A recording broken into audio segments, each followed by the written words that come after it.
Hey guys, I'm Lexus, a Lionette here at Southeastern. You're watching Inside Southeastern Football with Coach Ron Roberts. Go Lions! Welcome back to Inside Southeastern Football with head coach Ron Roberts, presented by Brady's Restaurant right here in downtown Hammond. I'm Alan Waddell, and now we're pleased to welcome to the show a member of Alpha Sigma Tau sorority here on campus, Ms. Jillian Goche. And this is something we're going to try to do each and every week, is introduce you to a different group on campus, and we have the opportunity now to talk about your sorority, and I know that you're very proud to be a member of that sorority, and talk about, you know, I know you have a strong membership, always doing things in the community, but just talk about your sorority as a whole. All right, we just went through recruitment a few weeks ago. We got 25 new members. We total of 89 new members. 89, wow, okay. Crazy, I know. We're all about community service, fundraising. We work with Habitat for Humanity, and we go there every semester to New Orleans and rebuild a house on a site. Well, when you say about doing Habitat with Humanity, everyone's involved in that. How does that work? So give us just kind of a day when you go down there. How does that work out? We go down to New Orleans 6 o'clock in the morning, work all day long. About 50 of us go, and we can either put walls up on a house, paint a house, do roofing, a fence, anything they need us to do, we're there. Okay, we'll talk about just the sorority life on campus. I know there's probably a lot of people watching at home maybe going to be going to school that says, hey, should I even do this? Why is a reason somebody should join a sorority, and why should they join your sorority? Personally, I never thought I would be in a sorority. You go on campus and you go to school and you would just go home. You're not involved. You don't see things that you would in a sorority. And a few of our girls were involved in so many other organizations on campus. We're in the Student Government Association, Gamma Beta Phi, everything that you can think of. It just gets you involved in so many other aspects. All right, and finally, I know Coach Roberts and his staff is really excited to have the sororities and fraternities come out and support the football team. You were at the game against McNeese State, a very exciting game. I know that was exciting to be at. Oh, it was so exciting. We tailgated all day and couldn't wait. So if you are watching at home and you were not a part of the tailgate this past Saturday, you're going to want to be there for the Lions' next home game coming up in a couple of weeks. So we want to thank Ms. Jillian Goche for being with us. And how can they find out more information on AST if they want to join that sorority coming up next semester? Go to alphasigmatau.org. All right, alphasigmatau.org. All right, let's take a look at the Hall of Fame package, as Mr. Donald Dykes and 2 members of the soccer program were entered to the Hall of Fame this past weekend. 2 hours before the Lions and the Cowboys renewed their rivalry at Strawberry Stadium, former Southeastern athletes, fans, and university administrators gathered at the Hall of Champions inside the University Center, as Southeastern ushered in 3 new Hall of Fame members. Inducted this past Saturday was former soccer standouts Kim McNally and Kendra Oney, along with former football and track star Donald Dykes. This is awesome. A huge privilege to be here today. I feel very honored. It's amazing to be inducted in the Hall of Fame, especially my teammate Kendra. It's just going to be an awesome experience. I feel very honored and very excited. It's great to see everybody. It's good to see the faculty and staff, and get to come back one more time for something this awesome. You know, when you have given 4 or 5 of the best years of your life and have made a contribution to a program that is still making great strides today, means a lot. McNally had a brilliant 3-year career here in Hammond, as she was a first-team All-Southland Conference and All-Louisiana selection for all 3 of her playing years. Kim was the State Player of the Year in 2004. Through her career, McNally set school and conference records in points, goals, and hat tricks, and had 15 game-winning goals in her career. But for all her accomplishments on the field, it was her teammates that made her time here so special. Kendra and I, we were always up top. We were line mates together. You know, we'd play off each other. She was fast, the player of the ball. She would pass to me and I score, or I pass her and she would score. We were just awesome up there. We were fast, shut players down, and we just attacked and just put balls in the back of the net. Oney, like McNally, starred here for the Lady Lions soccer team for Coach Blake Hornbuckle. Oney was an All-Louisiana selection as well as an All-Conference selection.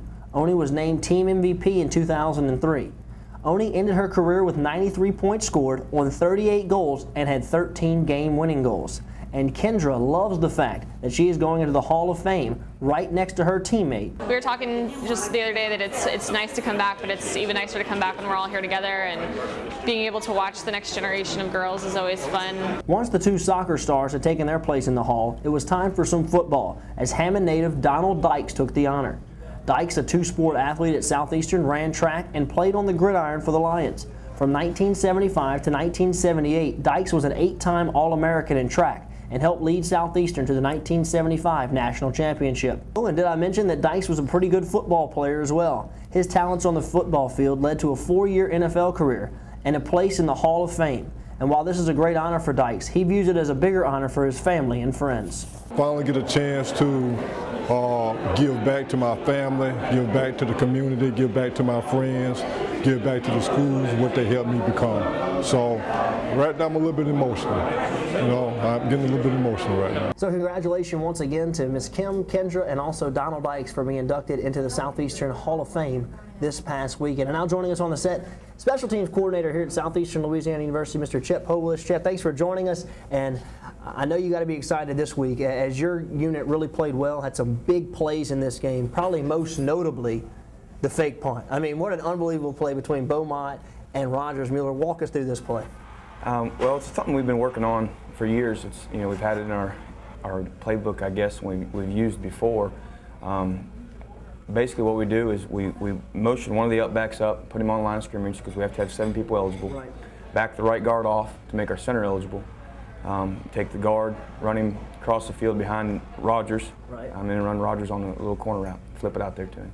Well, I know that's what a lot of people were saying. How is the deep snapper eligible? But right there, you were able to put him on the line of scrimmage, and it worked out perfectly. And a perfect throw by Beaumont. And I mean, have you got a chance to razz Rogers a little bit making that catch? And he was tiptoeing down the sideline there. He was. It wasn't the easiest catch to make if you watch it. He actually had to kind of jump in the air, catch the ball, plant his foot, stay on his feet, because if he falls down right there, we don't get the first down. I mean, the run after the catch is what actually gave us the first down.